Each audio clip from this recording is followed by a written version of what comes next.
ఇక group 1 పరీక్షపై supreme court తీర్పును స్వాగతిస్తున్నట్లు PCC అధికార ప్రతినిధి భవానీరెడ్డి తెలిపారు. బీఆర్ఎస్ బీజేపీ నాయకులు కూడగట్టుకుని నిరుద్యోగులను రెచ్చగొట్టారని గాంధీభవన్లో ఏర్పాటు చేసిన మీడియా సమావేశంలో విరుచుకుపడ్డారు. బీఆర్ఎస్ నాయకులు ఉద్యోగాలు ఊడిపోయి వారి ఉద్యోగాలు నిరుద్యోగులకు వస్తుందని భయపడుతున్నారని అన్నారు. కాంగ్రెస్ పాలనలో తెలంగాణ ఆకాంక్షలు నెరవేరేటట్లు అనిపిస్తుందని, నిరుద్యోగుల ఆకాంక్షలకు అనుగుణంగా కాంగ్రెస్ ప్రభుత్వం ఉంటుందని భవానీరెడ్డి అన్నారు. తర్వాత మళ్ళా గ్రూప్ 1 పోస్టులు ఇవ్వాల 35,000 మంది రాస్తున్నారు. వాళ్ళందరికీ కూడా శుభాకాంక్షలు.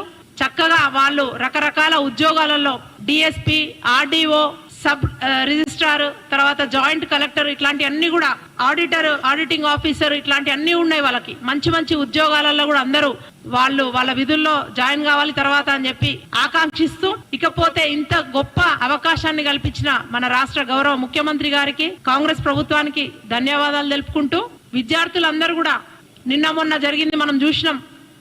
అనవసరంగా బీఆర్ఎస్ బీజేపీ వాళ్ళు కూడా వలుక్కొని పెద్ద రాద్ధాంతం చేసి సవ్యంగా వాళ్ళ పిల్లలందరూ ప్రిపేర్ అవుతా ఉంటే వాళ్ళను లేదు మీకు ఉద్యోగాలు ఇట్లా కాదు మేము ఇప్పిస్తామని గొప్పగా గడిచిన 10 ఏళ్ల కాలంలో వాళ్ళు చేసిన ఏమీ లేదు. వాళ్ళ ఉద్యోగాలు ఊడినాయి, మీకు అందరికి ఇప్పుడు ఉద్యోగాలు రాబోతున్నాయి. వాళ్ళు రకరకాలుగా చెప్పిండ్రు మీకు, మీరైనా సరే ఆ ఉచ్చులో పడకుండా వాళ్ళందరూ కూడా